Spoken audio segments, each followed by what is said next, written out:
Hello and welcome to the Fighting Moose podcast. I'm your host and narrator, Jason Hendrickson. This is a podcast where I retell stories, some fictional and some historical, that can be enjoyed by people of all ages. Today, we get fictional again with another story from our old friend, Thornton W. Burgess. The story is titled A Fishing Party and comes to us from the book, The Burgess Bird Book for Children. Now this story comes about from a recent visit to the zoo yesterday. While there, they had an exhibit with huge statues made of Legos, and one of them was a kingfisher bird with a fish in its beak. A little later, as we were near the amphibian exhibit, sitting on a log in the pond, we saw a blue heron stalking some prey. What better way to follow up a great trip to the zoo than with a story about two of the animals that we saw while there? Also, when we were getting close to the heron, I did mention to John we are going to see how old Mr. Heron learned patience, which is a title of a previous episode, and if you haven't checked that out already, check it out after listening to this one. Now, let's turn to today's story. I hope you enjoy. Let's begin.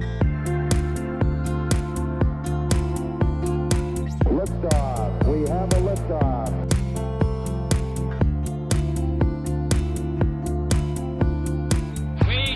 To go to the moon in this decade and do the other things, not because they are easy, but because they are hard.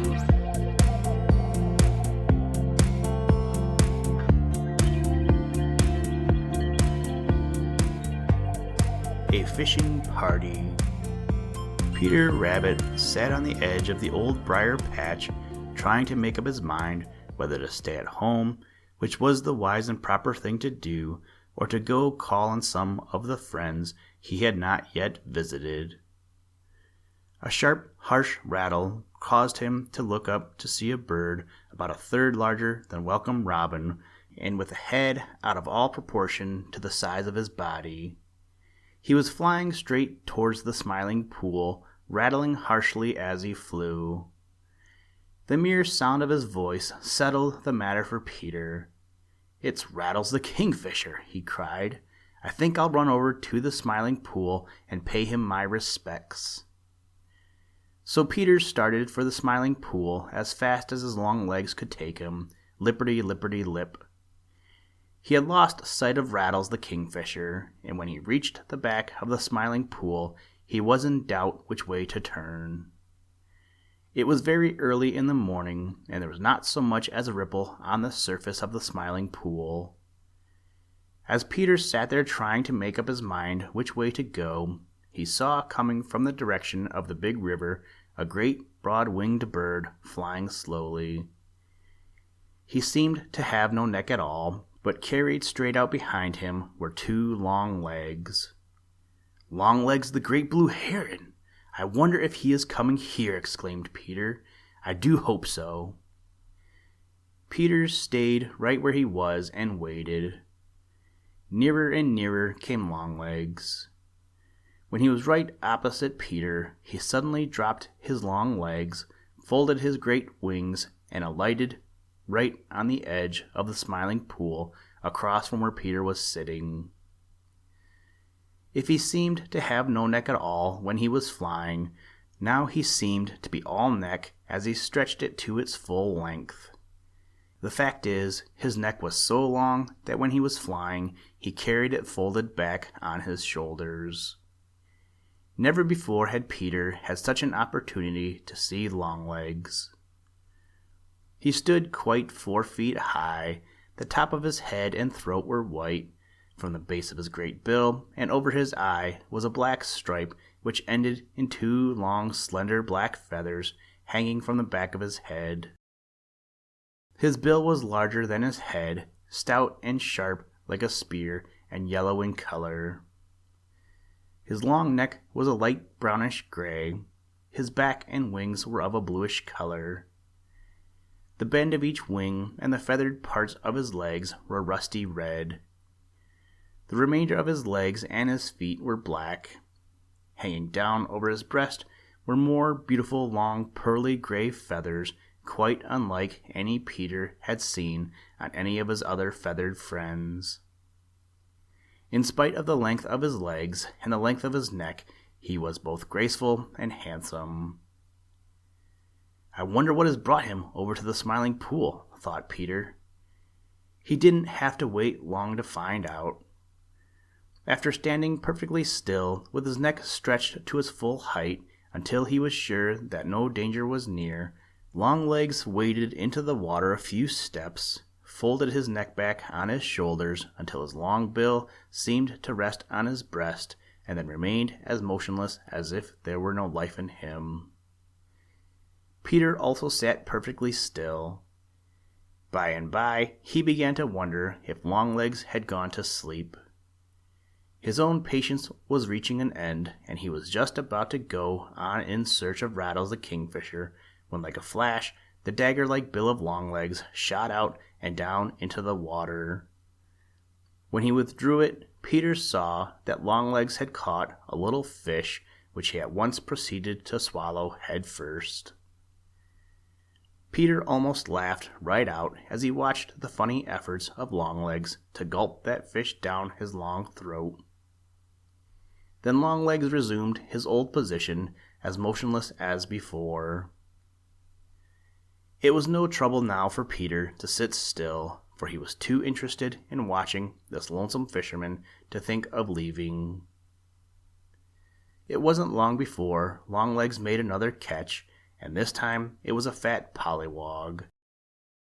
Peter thought of how he had watched Plunger the Osprey fishing in the big river, and the difference in the ways of the two fishermen. Plunger hunts for his fish, while Longlegs waits for his fish to come to him, thought Peter. I wonder if Longlegs never goes hunting. As if in answer to Peter's thought, Longlegs seemed to conclude that no more fish were coming his way. He stretched himself up to his full height, looked sharply this way and that way to make sure that all was safe, then began to walk along the edge of the Smiling Pool. He put each foot down slowly and carefully so as to make no noise. He had gone but a few steps when that great bill darted down like a flash, and Peter saw that he had caught a careless young frog. A few steps farther on he caught another pollywog. Then coming to a spot that suited him, he once more waded in and began to watch for fish. Peter was suddenly reminded of Rattles the Kingfisher, whom he had quite forgotten. From the big hickory tree on the bank, Rattles flew out over the Smiling Pool, hovered for an instant, then plunged down head first. There was a splash, and a second later Rattles was in the air again, shaking the water from him in a silver spray. In his long, stout, black bill was a little fish. He flew back to a branch on the big hickory tree that hung out over the water and thumped the fish against the branch until it was dead. Then he turned it about so he could swallow it head first. It was a big fish for the size of the fisherman, and he had a dreadful time getting it down. But at last it was down, and Rattles settled himself to watch for another. The sun shone full on him, and Peter gave a little gasp of surprise. I never knew before how handsome Rattles is, thought Peter. He was about the size of Yellow Wing the Flicker, but his head made him look bigger than he really was. You see, the feathers on top of his head stood up in a crest, as if they had been brushed the wrong way. His head, back, wings, and tail were bluish-gray. His throat was white, and he wore a white collar. In front of each eye was a little white spot. Across his breast was a belt of bluish-gray, and underneath he was white. There were tiny spots of white on his wings, and his tail was spotted with white. His bill was black and, like that of Longlegs, was long and stout and sharp. It looked almost too big for his size. Presently Rattles flew out and plunged into the Smiling Pool again, this time very near to where Longlegs was patiently waiting. He caught a fish, for it is not often that Rattles misses.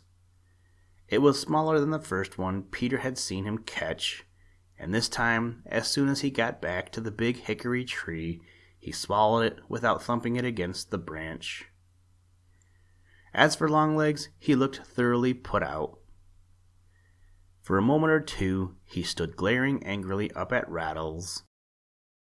You see, when Rattles had plunged so close to Longlegs, he had frightened all the fish. Finally, Longlegs seemed to make up his mind that there was room for but one fisherman at a time at the Smiling Pool. Spreading his great wings, folding his long neck back on his shoulders, and dragging his long legs out behind him, he flew heavily away in the direction of the big river. Rattles remained long enough to catch another little fish, and then, with a harsh rattle, flew off down the Laughing Brook. I would know him anywhere by that rattle, thought Peter. There isn't anyone who can make a noise anything like it. I wonder where he has gone to now. He must have a nest, but I haven't the least idea what kind of a nest he builds. Hello, there's Grandfather Frog over on his green lily pad. Perhaps he can tell me. So Peter hopped along until he was near enough to talk to Grandfather Frog. What kind of a nest does Rattles the Kingfisher build? Repeated Grandfather Frog. Chug-a-rum, Peter Rabbit. I thought everybody knew that Rattles doesn't make a nest. At least I wouldn't call it a nest. He lives in a hole in the ground. What? Cried Peter, and looked as if he couldn't believe his own ears. Grandfather Frog grinned, and his goggly eyes twinkled. Yes, said he, Rattles lives in a hole in the ground. But what kind of a hole? Stammered Peter. Just plain hole, retorted Grandfather Frog, grinning more broadly than ever. Then, seeing how perplexed and puzzled Peter looked, he went on to explain. He usually picks out a high, gravelly bank close to the water and digs a hole straight in, just a little way from the top. He makes it just big enough for himself and Mrs. Rattles to go in and out of comfortably, and he digs it straight in for several feet. I'm told that at the end of it he makes a sort of bedroom, because he usually has a good-sized family. Do you mean to say that he digs it himself? Asked Peter. Grandfather Frog nodded. If he doesn't, Mrs. Kingfisher does, he replied. Those big bills of theirs are picks as well as fish spears. They loosen the sand with those and scoop it out with their feet. I've never seen the inside of their home myself, but I'm told that their bedroom is lined with fish bones. Perhaps you may call that a nest, but I don't. I'm going straight down the Laughing Brook to look for that hole, declared Peter, and left in such a hurry that he forgot to be polite enough to say thank you to Grandfather Frog. Listen, Tranquility Base here. The Eagle has landed.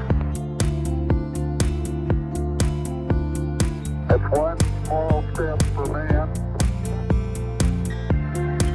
one giant leap for mankind.